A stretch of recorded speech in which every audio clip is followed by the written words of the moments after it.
आज आपण पाहणार आहोत की प्रेग्नन्सीमध्ये थायरॉइड हार्मोनची लेवल ही नॉर्मल असणं का गरजेचं आहे।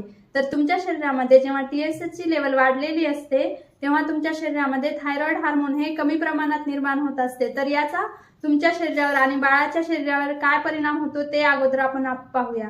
तर प्रेग्नन्सीमध्ये जर थायरॉइड लेवल ही वाढलेली असेल तर बाळाच्या ब्रेन डेव्हलपमेंटवर, बाळाच्या बौद्धिक विकासावर त्याचा परिणाम दिसून येतो। तसेच प्रेग्नन्सीमध्ये होणारे प्रेग्नन्सी इंड्यूस हायपरटेन्शन होऊ शकतो, म्हणजेच प्रेग्नन्सीमध्ये तुमचा रक्तदाब हा वाढू शकतो।